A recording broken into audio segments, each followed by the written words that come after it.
Valley, hooey Hollywood. Where any office Welcome in, everybody, to another week of That Movie Show. Mike Wendt and Eddie McCabe taking you through another week of movie talk. Eddie, how you doing? We've been gone for 2 weeks. Some personal moves on my end we'll get to, I'm sure, in a minute. But how you doing?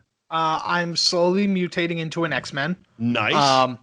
So I'm pretty excited about that. Yeah. Eventually, some sort of stressful event will trigger my mutation, and we'll see what it is. That's the problem. Like, I got my second shot as well a few weeks ago, and like I'm way too fucking relaxed. And I'm like, because I've seen Deadpool. I know what you have to do, and I'm like, that's not going to happen on a back porch in Delray Beach. No, it's not. No, it's not. Although it almost happened because the first day you were down in Delray Beach, it snowed up here, and I almost threw a chair out the window. God works in mysterious ways. That's a sign, or whatever the fuck you want to do. Yeah. So I took a couple days. I drove down to Florida. I came down to Delray Beach, and hilariously, literally that first night, I unpack everything and I go out to one of the local establishments right on the water. Beautiful sunny day, about 78 and clear skies. And I look on Facebook. Yeah, I look on Facebook, and it's like every person I know up in Massachusetts is showing video, and not just a little snow.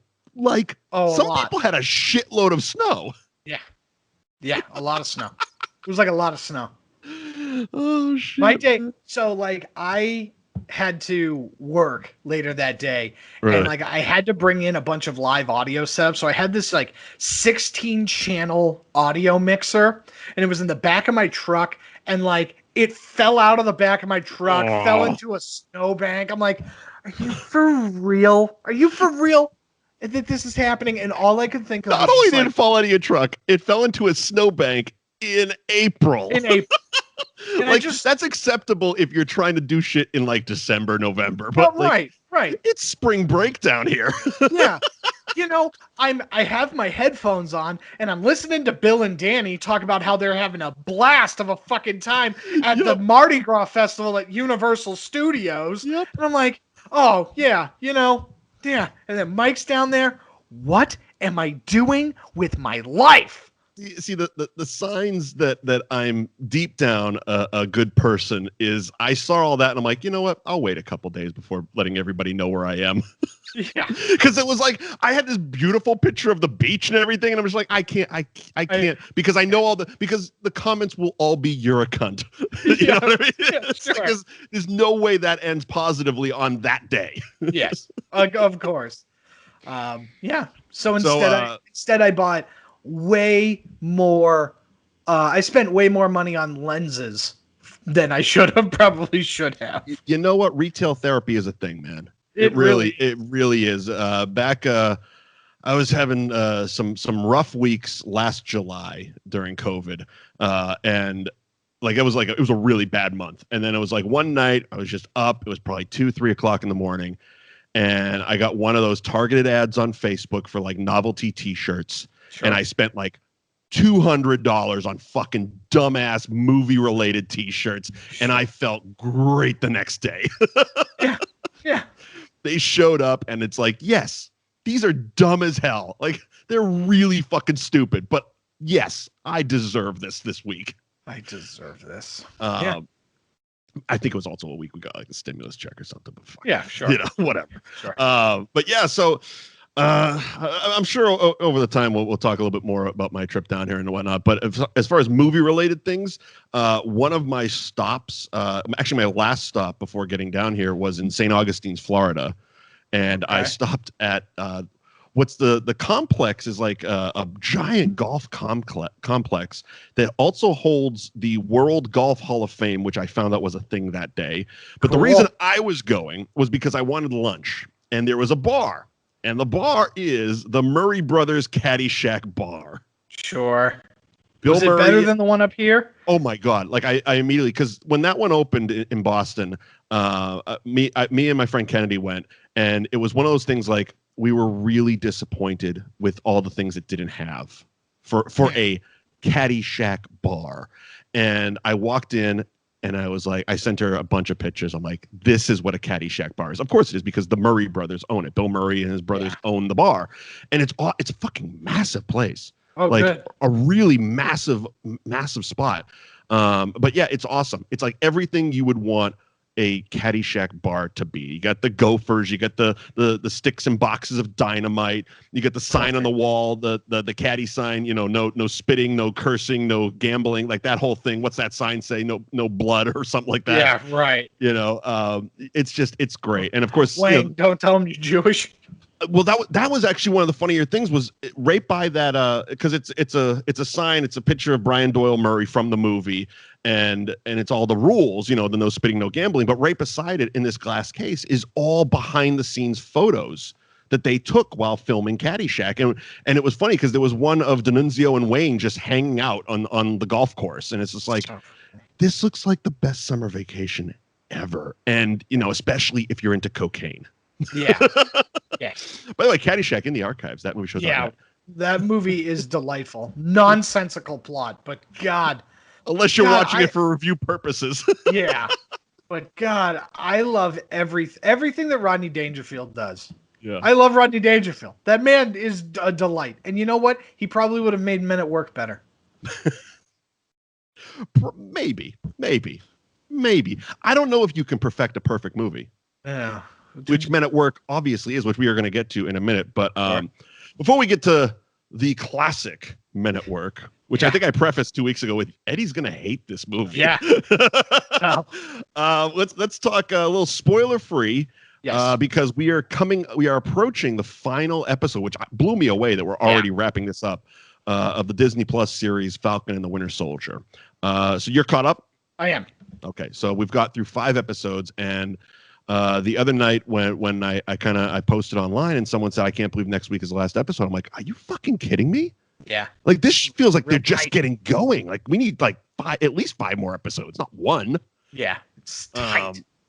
It's really good. My initial thought is it's really good. I think maybe not this week, but probably a week later, I'll give it a week of just, thought and whatnot, and then spend a day just binge watch all of them. Cause I feel as good as it is, it might be better as a 6-hour movie. I think you're right. You know what I mean? I think you're right, because the week breaks in between don't have the same effect that WandaVision had. The intrigue with WandaVision was but they were also extremely different. Everything in WandaVision was intentionally like, what does this mean? What does that mean? What does this mean? Whereas Falcon and the Winter Soldier is just straight up like, oh, this is a Marvel movie that we've broken up. You know, and I think you're right. I think if you're able to just go from one to the other, it'll feel a little bit better. I love it. I am 100% on board into it. There's just one thing that I just have. You're on TikTok, you're on social media, and there are things with Falcon and the Winter Soldier that I can't see how people don't see it. Right? Go on. And that is how heavily they're leaning into like race relations and how the people treat the like military veterans. I think they're handling it very well. Oh, they're handling it amazing. They're doing a great job. I think it was episode 2, I believe, when Bucky and Sam finally got together, when they finally Falcon and Winter Soldiered it up, because the first episode they weren't even together. Right. But when they finally get together in that second episode, I think that's where they go visit that guy, right? Yes. Without spoiling anything. Right. And I thought they handled it fucking amazingly. It's amazing.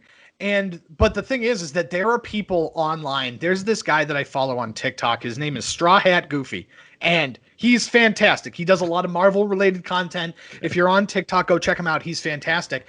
But people are just being like, you don't know what you're talking about. It's not about race. Like, it's not. And it's just like, oh no, that's 1,000% what this is about. That's exactly what it's about. That's deliberately like, this is one of those moments where it's like, yeah, it's about it in the best way. Like, they're handling it awesome. Yeah. Like, you know what I mean? I think it's one of those things that I think people of a certain mindset don't want anything to be about race, because it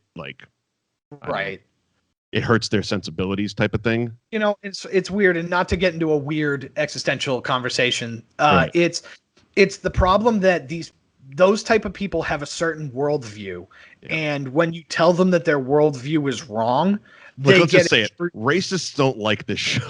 Yeah, racists don't like the show. That's who we're talking about, by the way. Not, I mean, those are the people that don't want it to be about race because they're handling it very well. Right, and that's probably the best thing about this is that by having this show on Disney Plus, right, we're able to have this conversation about race and how the government treats veterans, right? In like a very real and raw and honest conversation that I think if you were trying to have a wide theatrical release for this, it would have been lost. It would have cut it out. You'd have to round out all of these edges, right? Because now you're trying to make it more kid friendly and you're making it more, globally appealing. Whereas also, I mean, if it was a theatrical release, let's just say this story, Falcon Winter Soldier, was a Marvel movie. It would at the very least only be allowed 3 hours in the theater. Endgame was 3 hours. That's pushing it. Realistically, probably closer to 2.5. So a lot of stuff, like, the best way to put it is they handled it so well because they had the time to take with this show, because they had a full hour to just dedicate to this story that they're telling, as opposed to, that's half the fucking movie right there. It's like, no, we're going to have to, we have to lose that. We can't, we can't go down that road because we can't do it justice right now. We have to get to the fucking, basically, where's Zemo? You know what I mean? That sort of shit, which, oh, by the way, did you see? I think it was on Marvel's YouTube. They released like an hour cut of just Zemo. Oh, you sent it to me. Okay, I sent that to you. Fucking awesome. They also did that thing. I saw this, and it wasn't Marvel, but it was somebody else. It was just like Zemo dancing can be cut to anything, and it's just different. It's the dance over and over and over again, just to different songs. Yep.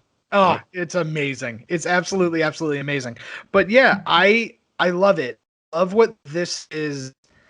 I love what they're able to tackle on Disney Plus, because like you said, one of these episodes is half of a movie, and we wouldn't be able to dive into the relationship between Sam and his sister and their family boat, and how like being gone for 5 years and like the blip and like now coming back, what that means, basically one thing that would be if it was just a Falcon movie. But the fact that we also have Winter Soldier and we have to get to this big bad, this whole thing, plus, the new Captain America and all that stuff. Yeah. I don't think that's a spoiler. I think everybody's seen it. But it's like, there's certain stuff that we wouldn't be able to get to. But if it was just like, this is the Falcon, that would probably be like the first 15 minutes of the movie. Right. Because you think of the other origin stories like Ant-Man or Iron Man and stuff like that. They build their world a little bit. Which if you go back and listen to our Justice League thing, they don't build worlds over in DC. They just drop us in head first. Yeah. And say, you figure it out. I'm still upset about the whole Green Lantern thing. Like, I know. It still bugs the shit out of me. Yeah, it should. It absolutely should. Especially finding out that like he wanted it like that. Okay, so just to put a button on last week and wrap up Falcon Winter Soldier and get the men at work. So I saw today, Zack Snyder, of course, has been tweeting quite a bit about his Snyderverse and what it would have been. And I guess he went so far as to film a scene with the guy who played Green Lantern, who I guess is named after John Stewart or something like that. I don't know all the backstory. I don't give a shit about the backstory, but it was Green Lantern John Stewart is what it was called. Yeah, that's the African-American John Stewart. Okay. I mean Green Lantern. Okay.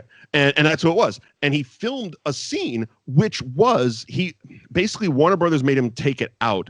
And it was supposed to be what ended up being the end scene with Martian Manhunter. So it wasn't supposed to be Martian Manhunter visiting Bruce Wayne at the end of the movie. It was supposed to be Green Lantern and like a few others. I think one is a terrible name, like K something, Kelgorg or something like that. Yeah. Okay. The one that looks like a dog type of thing. Kilowog. All right. And so that whole, like a few of them, I think it was supposed to be like 3 or 4 of them were supposed to show up, and he went so far as to film it. I think he filmed it in his driveway because of COVID. And it was just like, set up a green screen in the driveway. You stand here and just do the scene. And Warner Brothers made him take it out because I guess they're actually planning a Green Lantern movie and didn't want people to think that this was part because they really don't want to do a Snyderverse and they really want to just go do their own shit. And it's like, all right, we gave you this one because we needed the HBO Max subscriptions. And you know what I mean? Let's be honest. They didn't do it for the fucking fans. So you can keep hashtagging all you want and keep bombing the Rotten Tomatoes. Nobody gives a shit. You know what I mean? Somebody did it on our fucking review. It's like restore the Snyder Cut. Suck my dick. How about that? No. Yeah. No. Zack Snyder is an awful filmmaker. Like and that's the bitch of it. Like, so have you seen the trailer for House of the Dead or Army of the Dead, the Batista Netflix movie? No, I have not. Okay, so it's Zack Snyder. It's a zombie heist movie set in Vegas, and like I'm watching it and I'm like, the trailer, like the first like few, I'd say, I don't know how long the trailer is, probably like 3 minutes long. So the first like half the trailer is like really good, and it's like it's set to Kenny Rogers, the gambler, and it's like it's really fucking good. Okay, and then it becomes very Zack Snyder in the back half, and I'm just like, God damn it, man! Even the trailer you can't do right. Yeah, I can make a good fucking trailer. Yeah, you know what I mean? But I'm still gonna watch it because it's Netflix and it's fucking I have it. Yeah, we're probably gonna talk about it. So, right, but that's it. I mean, it's just like, look, man, you're like, move on. That movie is not good enough for you to have the hashtags and tank other movies. Yeah, and does it really? Like, honestly, like I don't think anybody's giving a shit when they go to, like, it should almost like there I don't know how to say it correctly, but there should be some sort of filter that null and voids those reviews on fucking things. Like 1 star, restore the Snyder Cut. Okay, well that's automatically taken out. Like there should be a checks and balances type of thing. Yelp in theory does stuff like that, where it's like, and again, I said in theory. Yeah. You know what I mean? And it's the same thing with like, technically, I think Rotten Tomatoes has the fan score. Yes. And that's so where all of those are going, where it's just like, if you have a bunch of Twitter idiots that just run over to, Shang-Chi and the 10 Rings, because that trailer dropped today. It looked yeah, it's going to be fun. I'm going to have, it looked okay. I don't know anything about it. I'm going to hold out on it. Like, he's another D-list Marvel character. Right. So it's and I get it, and I guess I had to almost tell myself halfway through the trailer, look, they're gonna have to do some rebuilding. It's almost like in sports, it's a rebuilding year. Right. The team's not gonna hit a home run. They're not gonna win the cup this year, but they're gonna be building. They're gonna be setting up the groundwork for the next 5 to 10 years. Right. Well, and that's the best part about the Falcon and the Winter Soldier, to kind of bring it back to that, is that the part that people aren't really talking about, right, because race is so in the forefront, is that they have dropped you back in the real world of where the MCU is. Yes. WandaVision is off in Jersey, which in some places is its own universe, but they dropped you back into the real world of the MCU, where it's like, oh, the Flag Smashers do exist in this world and are dealing in a post-blip world. Right. This is what the governments are arguing about. This is where we are. And so it's like, yeah, we got to get back to that, right? Because, Spider-Man kind of touches on it a little bit, but the problem with Spider-Man is that it's like MCU adjacent. Yeah. Where, because it's like, yeah, we dealt with the blip and it was like this funny joke where like they're all in the same class, but one of them's like 25 years old now. Right. You know what I mean? So it's like, yeah, that's haha funny joke, whatever. But Falcon and the Winter Soldier is really starting to build that world. And it's really interesting to see where Shang-Chi is going to fall into that, right, and ultimately how that's going to like play into the larger MCU. The other trick was also remembering all these characters. It's like I actually had to go to Google basically, and I'm like, why does it feel like George St. Pierre has been in this universe before? Because he was.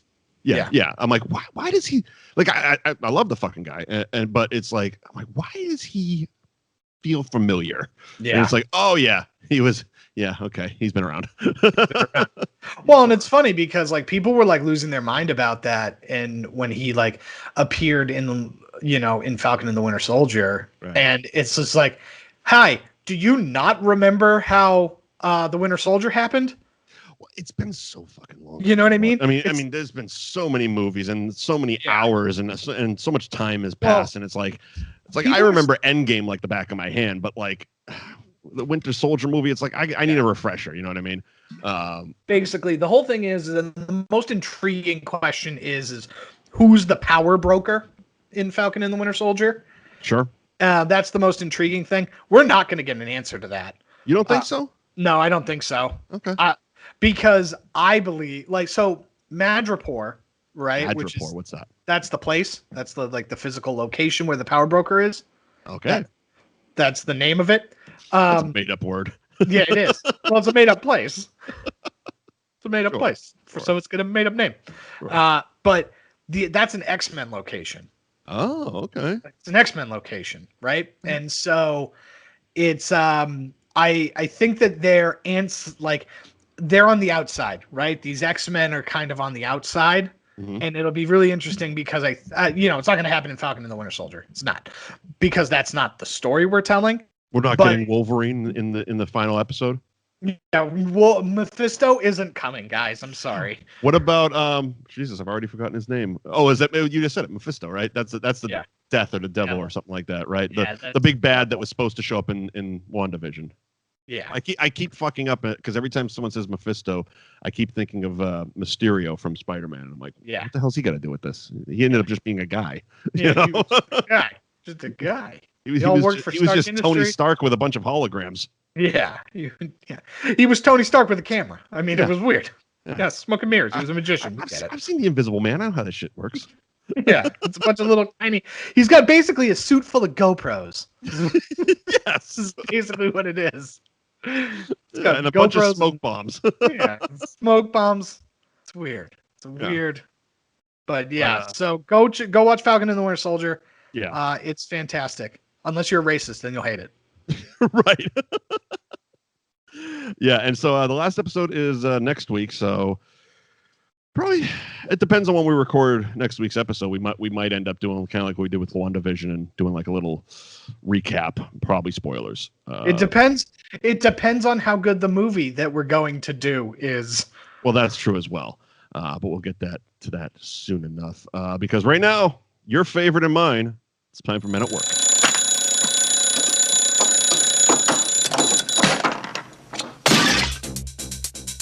In the 2 years you have worked here, you have broken just about every city ordinance that pertains to this line of work. Well, you can't say we haven't been a lot of laughs. Got a complaint about banging trash cans on P Street at 6 a.m. this morning. You boys know anything about this? No, sir. Pump it up a little more, get the party. This is the last year we throw trash. You said that last year. Yeah, but this year I mean it. You meant it last year. Just think of the garbage business as a way station on the road to Nirvana. What was that for? You didn't like it. No, I liked it a lot. Then shut up.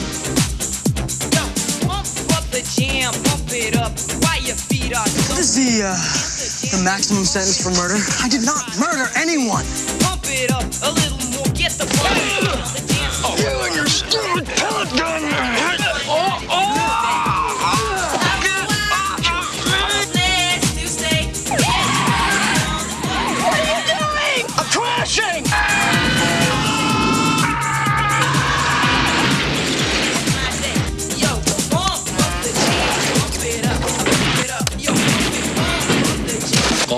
Golf clap. Who are those guys? Charlie Sheen, Emilio Estevez are Men at Work.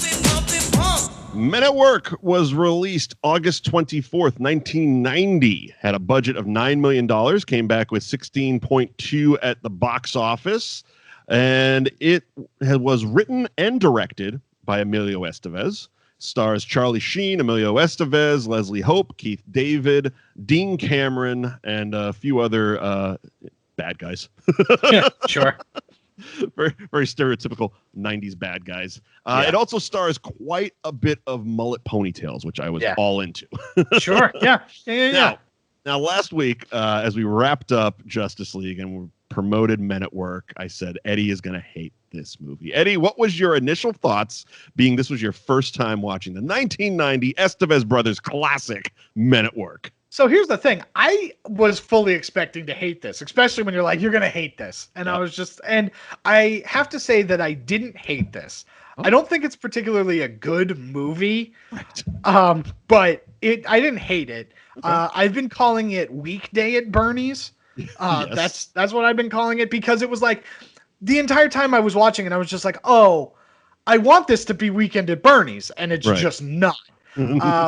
They basically saw Weekend at Bernie's and then were like, yeah, that'd be fun. Let's do that. And then just like wrote the script high on cocaine based on what they remembered from Weekend at Bernie's. Like that's... I think all they remembered was there was a dead guy. There was a dead guy, and they like pretended he was alive a little bit. This movie, to me, has like... one of my big pet peeves in like movies in general, and you can forgive it when like, when you look at a movie like Dumb and Dumber, right? The characters are incredibly stupid, but that's where the comedy comes in, right? And now it's very funny because they are so stupid. Right. These guys are not funny enough for how dumb they are. Okay. Here's the deal. The example is when they find the dead body. Yeah. When they find the dead body, and the first thing that Charlie Sheen thinks of is like, well, we can't call the cops, because if we call the cops, they'll know that I shot him in the ass with a BB gun. And it's like, also that they have a pretty strong rivalry with the beach cops. So I mean, you can't. They're obviously going to throw this murder on them. Yeah, I also hate the beach cops because it's like, why do you hate? They hate the garbage men for no reason. For no reason.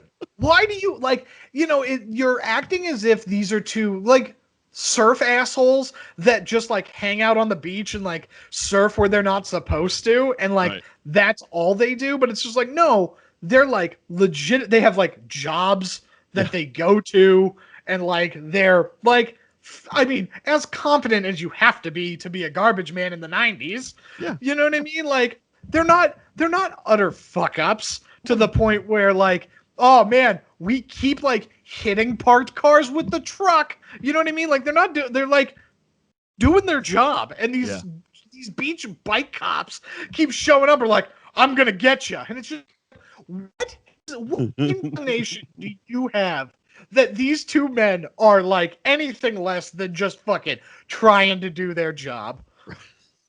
like I don't know. And then Navy Federal Credit Union over here is like very angry the entire time. Keith David is so good in this. He fucking dials it way up. I just like, you're not helping the situation at all. I don't understand how, like, again, this movie is too dumb. He abducts everybody. Yes, he does.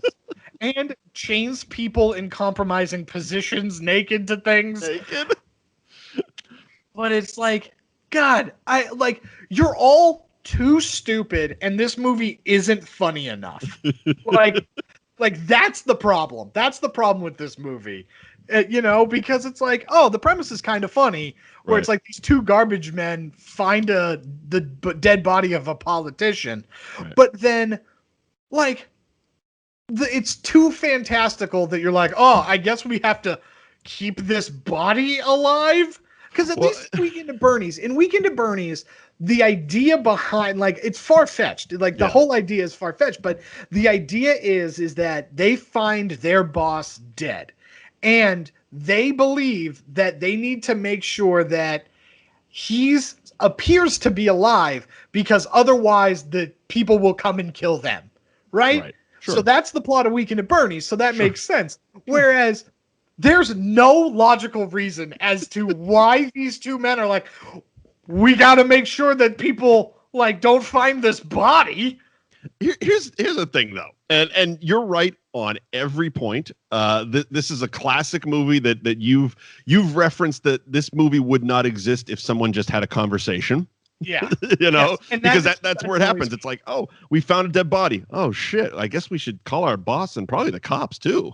And the worst part about it is we found a dead body. It's like, Charlie Sheen also says it. Like, Charlie Sheen is like, oh my God, they're going to think that I killed this body because I shot him in the ass with a BB gun. And then Keith Davidson just like comes in and just goes, oh, unless you strangled him, you didn't murder him. And then it's just like, case solved, guys. Oh, there's the cops. Cool. Here's the cop. Hey, guys. Hey, guys, we found this body. And at worst, it's an uncomfortable afternoon answering a few questions. Right. Because obviously, the cops and Carl and James obviously have a pretty good rivalry going on. They see each other every day and they break each other's balls every day. So these guys are definitely going to, at the very least, run them in. They found a dead body. All right. Yeah. So we're gonna ruin your afternoon. But sure. That's it. Yeah. Because what happened? Well, we're garbage men. First of all. We were collecting garbage. I opened up this garbage can, and there was a guy in there. Yeah, and then I called you. And by the way, I mean, full disclosure, I shot him in the ass with a pellet gun last night. Yeah. Oh, also, real fun, interesting fact. He went to the apartment of this girl across the street, saw them having an argument. I thought it would be funny to shoot him in the ass with a pellet gun. Yeah. I did, and then he was gone. He's here. Yeah. He's here, so maybe talk to her. Yeah, I don't know. Maybe you should go to the apartment that he was at. Again, no logical person with any critical thinking skill would think that I murdered this person. No, at all. But I love the fact that this was an era where a movie like this could be released in theaters. Like Emilio Estevez wrote and directed this movie. Yeah, it's like that's kind of wild. Like they doubled their money. $16 million. Yeah. It's at the end of a summer release in 1990. That's a reputable amount of money for this movie. Yeah. But it's like, I mean, Charlie Sheen was a big star then. You know what I mean? This was right around Platoon, I think. When the fuck was Platoon? I mean, it had to be around then. And Emilio is a big enough star, so it's like, it really felt like one of those things where obviously the two of them are brothers, and it's like, we haven't, 86 was Platoon. So he was pretty much on his. They both are big enough stars at this point to have this be a thing. Like, we're going to watch it also might've been the first time that the Estevez brothers were in a movie together. Right. You know what I mean? Because it probably was. You have the guy from Platoon and the guy from the Breakfast Club, and you know what I mean. So it's like, I mean, Emilio did Young Guns 2 years before. Young Guns was a hit. Like Young Guns was a fucking thing in that late '90s. Which Charlie Sheen was actually in that as well. So there was that one. But I mean, they were a thing around this time. Like Charlie had just done Major League the year before, which we covered in the archives. Wall Street was a few years, 1987. So Charlie Sheen was a star at this time. Like he was a movie star at this time. Right. Let me see what Emilio was up to around here, besides Young Guns, obviously. In the early 90s. So he's gearing up to do Mighty Ducks. He's got to be around there, right? Mighty Ducks is maybe 2 years away. Let's see. Actor and... Yeah, so he had done 87. He did Stakeout. Stakeout was a hit. Okay. That was a big movie. Young Guns. Young Guns, we mentioned. I love Young Guns 2 in 1990 and Men at Work in 1990. And Mighty Ducks was 1992. Yeah. So let's see if this was his first directing, because I know he's directed. He's got 14 director credits. Yeah, this has got to be early on. I'd be surprised unless it was like TV. Technically, it's his second. In 1986, he did a movie called Wisdom. Oh, it was him and Demi Moore. Okay. I recognize the cover. I've definitely never seen the movie, but I definitely remember it being in the video store. But I guess he directed that with Demi Moore and Tom Skerritt. He's also acted in it as well. Okay. But and then he did Men at Work. But it's weird to watch it and be like, this movie would never be released in 2021. Like there's no, it's a very simple, easy 90-minute slapsticky comedy. Yeah, the problem is, and again, I guess the problem that I have with it is that it's not slapsticky enough. Right. Like the fact that Charlie Sheen and Emilio Estevez are in this movie, stop it. Mostly Sheen, because I think Estevez plays his character better, where his character feels like he knows that what they are doing is wrong, right? Like he understands that it's like, we should have just talked to the cops the whole time.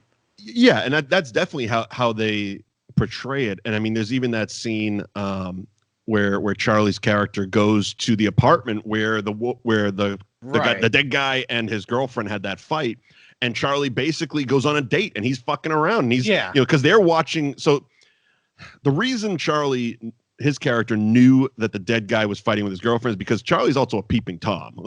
They established that in the opening of the movie. He wakes up, the garbage men get up very early in the morning for work, and he gets up and he sits in his chair. Basically, it's his version of scrolling Facebook when you wake up.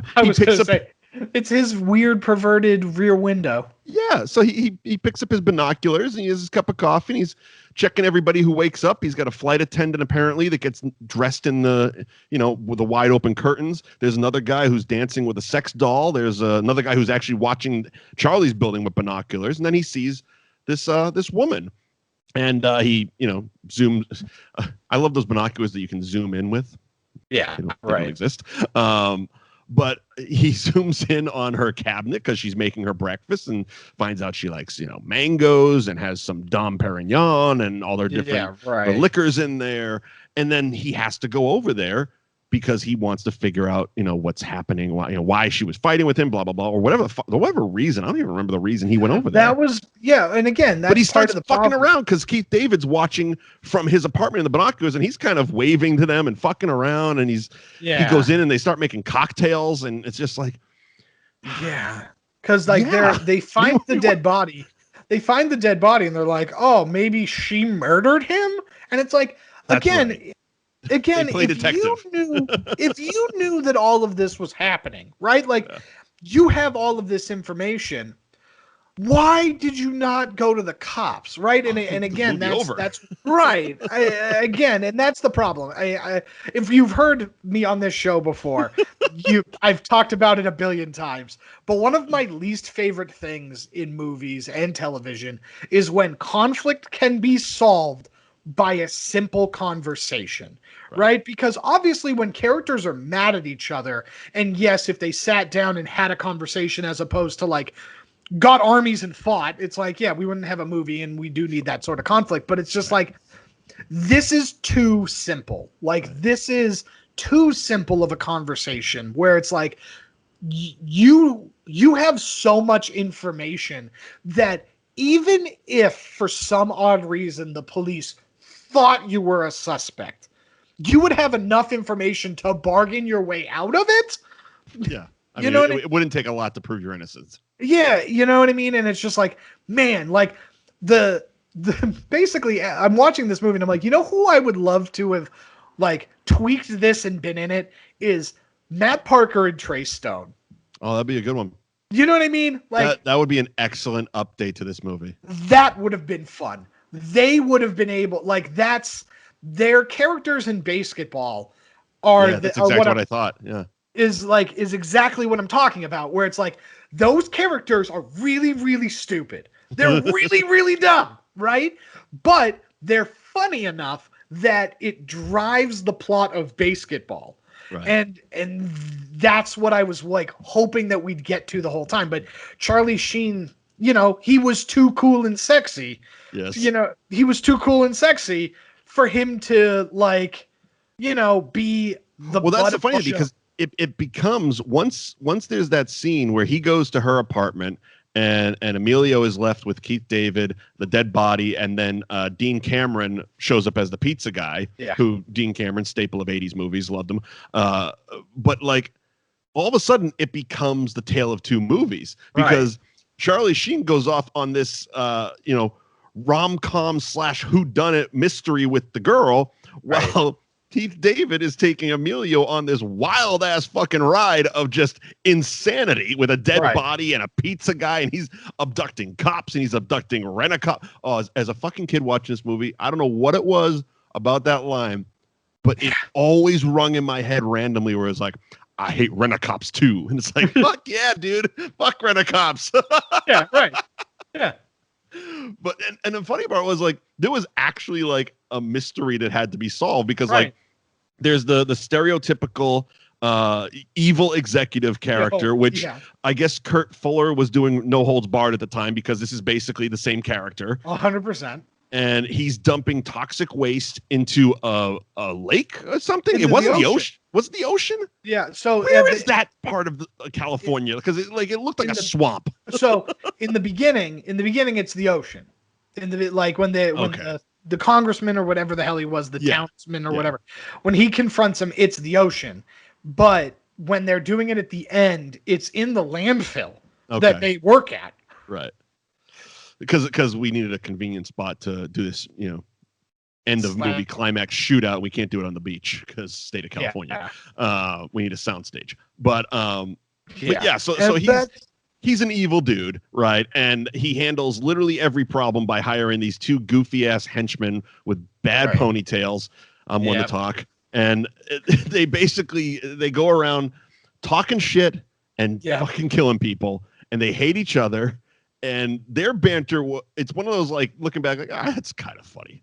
Yeah. like them just in the car arguing over someone said like your mother or something like that. He's like, don't ever talk about my mother. Your mother, your mother, your mother. And it's like, oh my God. When he tasers him. Yeah. It's like he tasers him on the beach. Laser gun. Yes. I was like, there's moments where it's like, all right, this is fucking dumb. And this is not a movie you should spend money on. But it's fucking fun. It's not a terrible way to spend 90 minutes. Like, here's the thing. Obviously in the grand scheme of things, a lot of people spent 4 hours watching Zack Snyder's fucking Justice League. Right. You could have watched this at least 3 times and had a better time. Like I like, here's the thing. And again, the funny part about this entire show is I get zero of the hate. You get all of it when I say these things. I know. But it's like, I'd rather have watched. I enjoyed my time watching Men at Work more than I enjoyed my time watching Slapshots.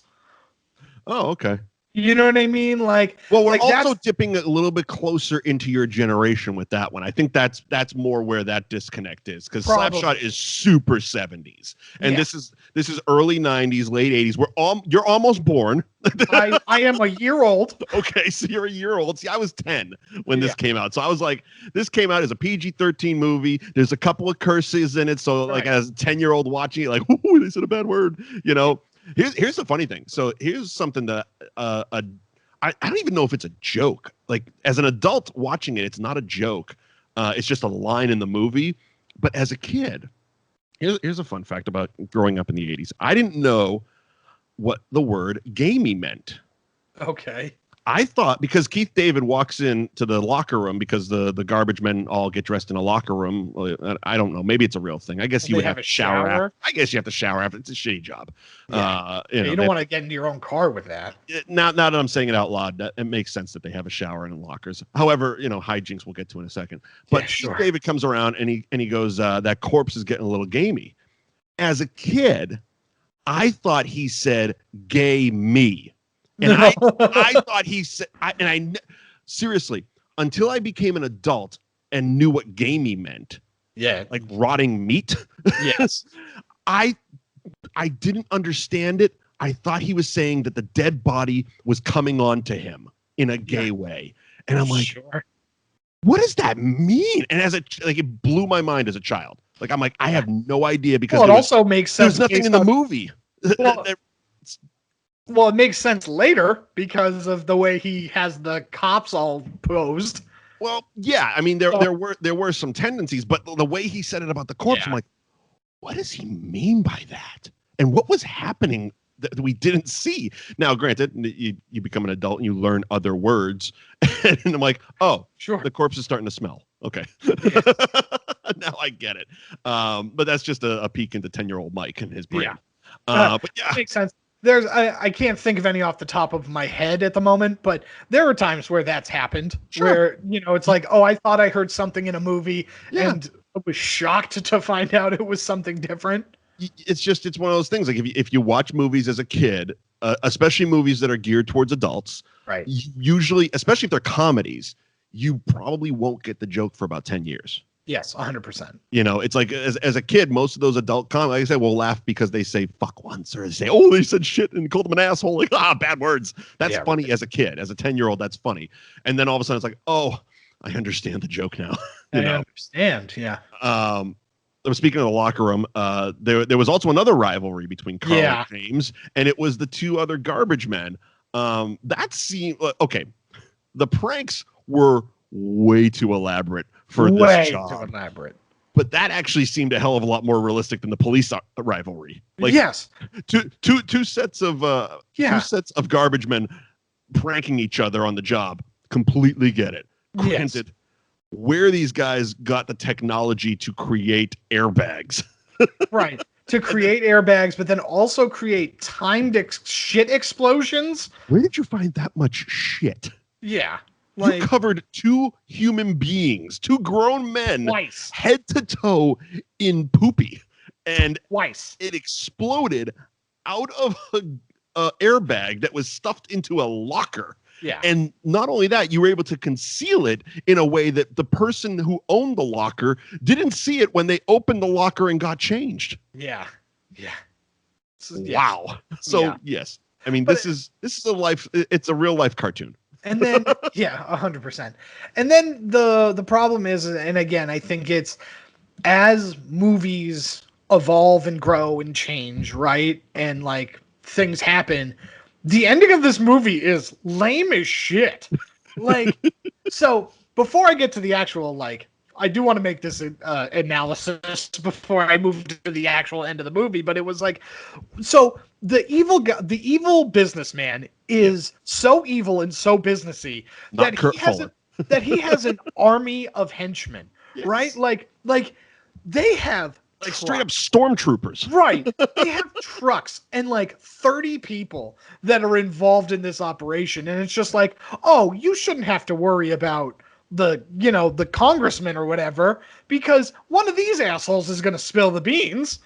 Yeah, you have way too many employees. Also, I would like get their it. Business practice. Yeah, the amount of fucking, I don't know what the 50-gallon drums is what they were. Drums? The drums of chemical waste. The amount of them, like you said, he was carting full flatbed trucks, multiple trucks, to what I would assume landfill in the end, but was also at a certain point dumping in the ocean. I get it if you dump 1 or 2 canisters a night, but you had 3 full trucks, probably with anywhere from 12 to 20 fucking canisters on each truck heading to a location. You don't need an audio cassette of a confession. Somebody's just going to be driving around and see that shit. Right. It was your full-on operation. Also audio cassettes. Yeah, audio cassettes. It's like neon drums, neon oil, the brightest drums. of bright yellows. You know what I mean? It's just everything about this is not conspicuous. You're just being evil for evil's sake. It's very odd. But apparently he's also the chief of police, or maybe he was a sergeant, the guy who the congressman tried to give the tape to, but it was his rap tape or something. I don't know. Apparently the congressman's also a part-time mixtape. Oh no, artist. It was his. So it was going to be the song that he was going to walk up to at a rally. What that was? Yeah, because she comes in and she's like, "Hey, that's horrible." Yeah. if a congressman ever walked out to that fucking song, it was. I mean, that was even bad for 1990. That wasn't good. Hip hop in 1990. It was no, that's not a guy we vote for. Yeah, no, we don't vote for that guy. No wonder why people are choking you out. You get terrible taste in music. He was also a Muppet the entire time. A what? He was a Muppet the entire time, running around like Beaker, just the entire time. He couldn't keep his mouth shut at all. But it's so the whole thing is very 90s, and movies evolve, and I get that, right? Yeah, so it's it's a movie of its time, but it's so Charlie Sheen ends up with the girl because of course he declares his love for her at some point, and she's just and she's just into it now. She's just I guess I'm in. Look, I mean, he hung off the back of a pickup truck while he also freed her from a chemical waste thing because they were going to murder them that way. Yeah, they were just going to dump them in the ocean or something. Have so many guns. Yeah. They don't shoot anybody. And the only time it makes sense is when they choke out the congressman, because they walk into the apartment and he's going to shoot him. The blonde henchman does some tough talk and he's got a gun, and the black-haired henchman goes, "What are you going to do? There's blood splatter all over." And I'm like, wow. Oh, that's logic. Good for you, Emilio. You wrote that in. Yeah, good for you. But the whole thing leading up to this is that Sheen, they're just shooting everybody. Yeah. Sheen and Estevez, their whole goal is that they're going to own this surf. They're going to get a surf shop. Yeah. Like, that's what's going to be the thing. And instead of having like a logical conclusion of their story, right? The movie ends with the evil businessman, like, covered in poopy water is what I assume he was in. Yeah, and everybody up on the top of the hill just comically laughing. Yep. And then it's just the next morning and a dog pees on the cops. Yep. And it's like, oh, fun. We just roll credits. Roll credits. Oh, while the only logical conclusion is we get that radio voice from the beginning of the movie where the guy is giving dating advice, and it's the pizza guy's girlfriend. And, she's like, "My boyfriend didn't come home last night." He's like, "You should break up with him." And it's just like, I actually had it was funny because upon rewatching it, the opening of that radio voice, how he was, because again, it was 1990. It was a different time. Yeah. And he's like, "Oh, yeah, the 2 a.m. to 5 a.m. shift where the bosses are sleeping. So we're going live. No tape delays. You're going to say whatever you want." And I'm just like, oh, I got into radio way too late because my boss always could just pull my air check at any fucking time. And he did. And I got written up a bunch. It's like, you said something at 3:30 in the morning. I'm like, it's 3:30 in the morning. I'm barely awake. There were 3 people listening. Seriously, all I did was talk about a midget stripper. Come on. I got written up for that once. That's pretty funny. Yeah, but different time, 90s. But yes, that was the big punchline, was that the pizza man's girlfriend fucking dumped him on the radio or something. Yeah. It's like, okay. But again, it's a late 90s movie. We don't need resolution. We don't need Carl and James to open up their surf shop. That cost production money because they would have had to build the facade of a surf shop. Fuck all that. Have a radio guy do a voiceover with a funny girlfriend. Yeah. Did Emilio ever get his surfboard back? Did he get a girlfriend? The girl in the open. Well, that's the funny thing that I never noticed until this last rewatch. Was Emilio's character was kind of a Lothario in this. Like, he's got the chick on the beach in the open who steals his surfboard. But then when they're making their rounds, he's like making out with random housewives that come out of the fucking house. I'm like, and I've watched this movie, I don't know, easily probably a dozen times since 1990. Sure. And I'm like, I never realized he was like making out with the housewives as they were making their rounds. Yeah. Like, well, and that was part of the thing. A coxman over there. Charlie Sheen's like, "Haven't you ever loved anybody?" Like, and he's just like, "This one girl from 9th grade." It's just like, now okay. And again, it feels like, because Emilio wrote it, because they're brothers, that reversal of roles had to have been deliberate. Like, it would have been too on the nose if Charlie Sheen was the ladies' man and Emilio was the straight guy, because it feels, from what we've learned about both of them in real life, that's probably the way it is. I mean, Charlie's Charlie, but it doesn't seem like Emilio follows the same path as his brother in life. No, but the problem is that we don't even get a conclusion to that story because Charlie's the one that ends up getting the girl in the end. Well, it's funny because they open it with Charlie Sheen's girlfriend had walked out on him that night as the movie opens. I'm assuming she's the girl from the first voiceover. Probably that would make some sense. Yeah.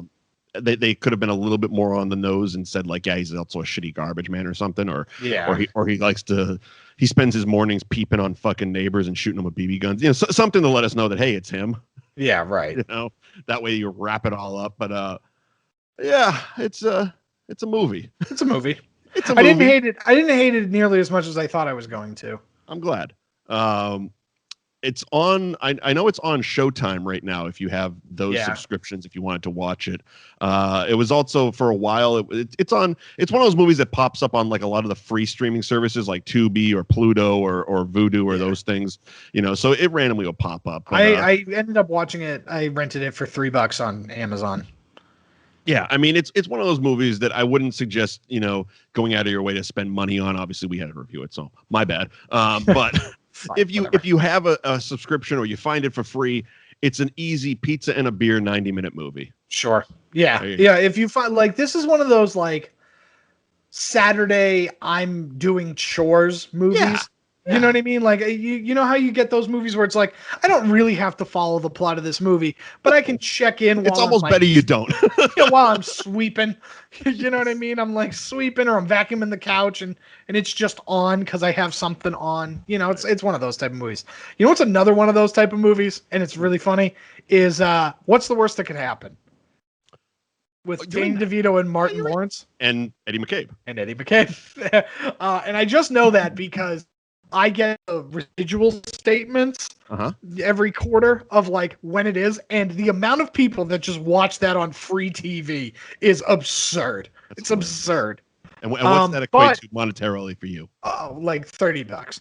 Oh, nice. I was going to say 30 cents, but all right, good. Yeah, I got like $30. I get $30 every like 3 months. It's pretty great.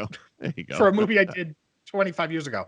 But in the time that we have done a show, we did the Snyder Cut, and now we're doing this one. Yeah. You were in a movie. I was. I actually saw it too. Yeah, we have not talked about that. At least we haven't talked about that on the air. No, we haven't. I am in the unholy. It's in theaters. There's been no announcements of when or where it's going to be streaming or released, etc. So it's in theaters right now. So if you feel safe enough to go to movie theaters, I would suggest going because I'm literally the first fucking thing you see when the movie starts. Awesome. It was pretty fucking cool. And my scene plays out over the opening credits. My name is in the end credits, which I've been an extra in like 20 some odd movies and obviously never seen that. And it's like, it was one of those things, like my part was small enough that I'm like, maybe they didn't include it.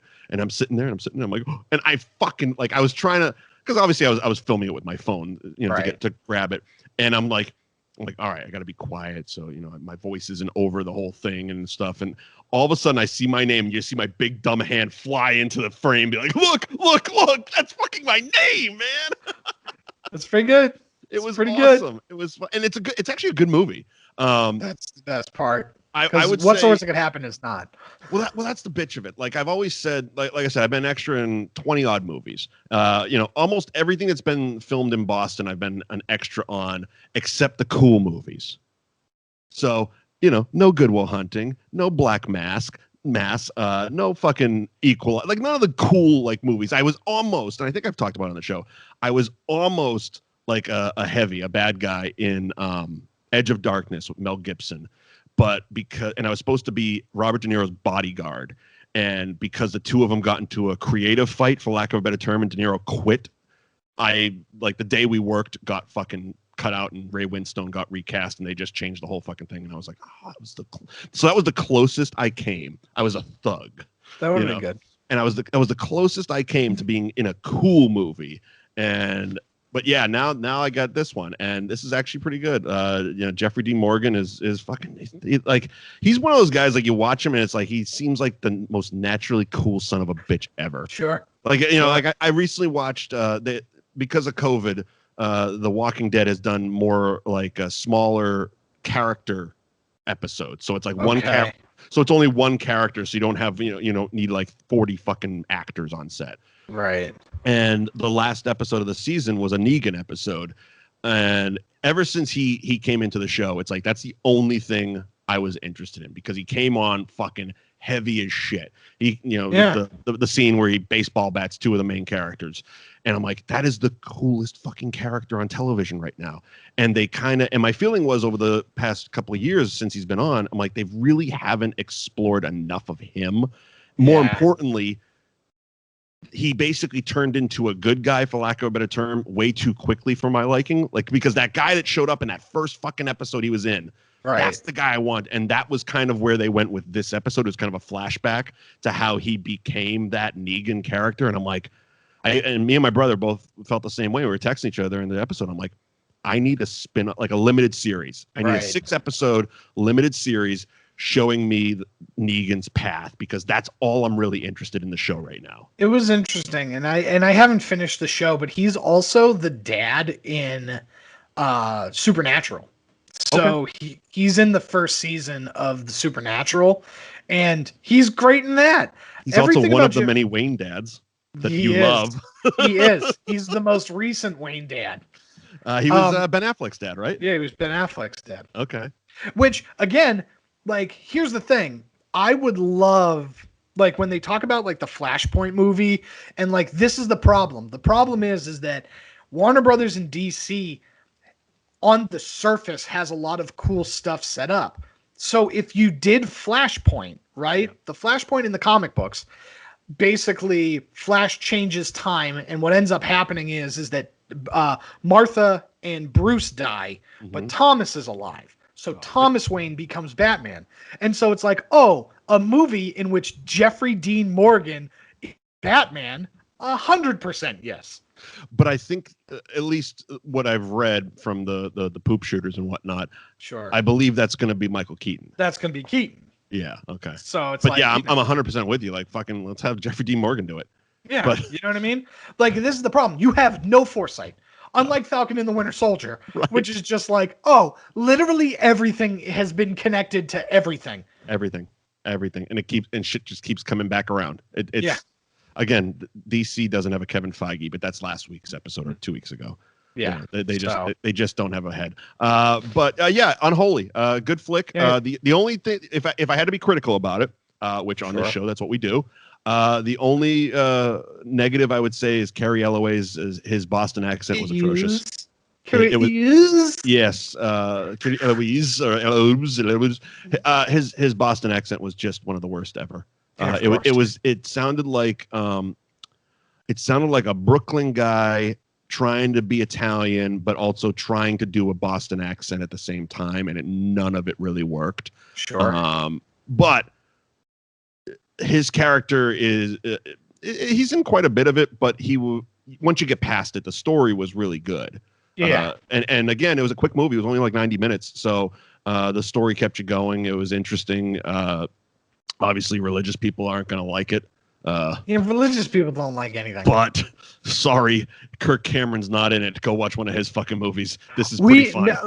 I know we're like, what is this? The 4th month. So, we're another 8 months away of the year. So we're 8 months away before Christmas. All right. But I think that we should definitely do Kirk Cameron Saves Christmas or whatever the fuck that movie is. I'm in. Let's fucking do Christmas. It. Book it now. But yeah, so it's so Unholy. It's a decent flick. Again, if you feel safe enough to go to movie theaters, it's worth checking out. Because I don't know what else is playing. I know Godzilla is making a shit ton of money, but that's also on HBO Max. And honestly, I'm sure it's a fun movie. Like I watched it on HBO Max, but I'm sure it's a fun movie to see in IMAX because it's a big fucking. Of course, it's too big, and it's basically big monkey fights big lizard. Yeah, of course, it's fun. It's basically the closest a big budget movie can get to pro wrestling. And that's how I felt. Like the whole time I was watching it at home and I was doing my Jesse the Body impression. I'm like, my God, it's a double team monsoon at the end because stuff happens in that. But whatever, you get it. It was fun. Godzilla. What was it called? Godzilla and King Kong. Kong versus Godzilla. Yeah, whatever it was. Fucking fun movie. Yeah, fucking fun movie. That's Men at Work, obviously, right? That is Men at Work. All right. Speaking of HBO Max, coming up next week. I can't wait for this. I'm not going to do the Scream, but we're doing Mortal Kombat. Yeah, no, I can't. No. I was thinking. I was like mentally. I was trying to be like, do you do it? Do you do it? Because everybody knows that Mortal Kombat. No, I'm not going to fucking do it. That's no. I have to record another podcast after this. I'm not going to start screaming. No. But yeah, so we're doing Mortal Kombat, the new one that's dropping on HBO Max this coming Friday. The trailer looks super cool. It's R-rated, so you get all the cool what do they call them? Fatalities, the bloody fatalities and stuff. I'm excited I'm really excited to see this. I was pumped when they announced that this movie was going to happen because obviously the movies from the 90s, both Mortal Kombat and Mortal Kombat Annihilation, are garbage fires, right? They're not great, right? But then Michael Jai White, friend of the show, he did that fan trailer movie of Mortal Kombat. That was fantastic. It was awesome. And that also ultimately got a series greenlit. And they did a whole series. And I don't know if you saw it, but that was fantastic as well. And it was like an R-rated web show, basically, that was Mortal Kombat. And it was fantastic. And ultimately, that proved that an R-rated audience would work for this movie. So hopefully now, with all of the lore and everything, hopefully they've decided to like really kind of put their money where their mouth is in terms of making a quality movie. It has a very low bar to leap over in terms of like the best video game movie so far is Detective Pikachu. So, video game movies aren't great, right? Oh, you know what we didn't talk about while you just mentioned that? Sonic the Hedgehog was better than it deserved to be. Oh, you know what? That's probably the best one. Sonic the Hedgehog. I watched that probably 2 weeks ago because it was on Hulu, and I was like, it was one of those mornings. I'm having breakfast. I couldn't figure out what the fuck to watch. And I was like, fine. I'll do it just to get it out of the way. I genuinely enjoyed it. And I'm like, it ended and I'm just like, yeah, I'd watch another one of these. Yeah, 100%. Yeah, 100%. It also made me want to go like buy one of those Sega Classics to play it. You know what you should get? You can get it on your computer and it's a ton of fun, is Sonic Mania. All right. Basically, it's basically a sequel to Sonic 3. Okay. And it's amazing. It's absolutely fantastic. Cool. But yeah, that's much better than it deserved to be. Like I actually laughed quite a few times. Yeah, the character redesign that the fans threw a bitch fit about was 1,000% worth it. Yeah, absolutely, 100%. But Mortal Kombat coming up next week. I actually just pulled up his IMDb. It doesn't look like. So, what character did Michael Jai White play? Because he's not in this movie, and it's like I would feel completely shitty if he got burnt on another one of these fucking movies. He did. He absolutely did. Because he lost fucking Spawn, and he was a little pissed when I asked him about it. Yeah, he lost Spawn. But fuck, man, in the fan film that they made, he was Jax. I don't believe he was in the IGN show at all, like the web show. And then he is not in this movie. Nobody that was in that web show is in this movie. He should be. Yeah, he should be in a lot of things. He should be in a lot of things. And I'm also. It says post production, but I don't think they've actually filmed Outlaw Johnny Black because I mean. We kind of pitched the fact that we should have been the white guys in that fucking movie. Yeah. The amount of times he canceled on us, we deserved at least a little bit of a walk on. Yeah. Yeah. But yeah. So that sucks that he's not going to be in it. And like, that's why I asked what character he played. So the character he played is going to be in this movie, I'm assuming. I would assume so. I mean, the character that he plays is the main girl, her partner. He's the guy with the metal arms, if you remember. So he's the guy with the metal arms. So I don't know if he is in the new Mortal Kombat movie, but he's a mainstay. He's a main character in the lore of Mortal Kombat. So I'd be shocked on Friday. Yeah. All right. So that'll do it for that movie show Men at Work. Thank you for joining us. By all means, follow us on social media at Mike Wendt, at the Eddie McCabe. You can follow the show on Facebook, facebook.com/thatmovieshowtv. The website is thatmovieshow.net. We are on every and all podcast apps. So please rate, review, subscribe, share, tell your friends, comment, push all the buttons. And we will see you back here next week for Mortal Kombat. Bye, everybody. That's Hooey Valley, Hooey Hollywood, where any office boy or young mechanic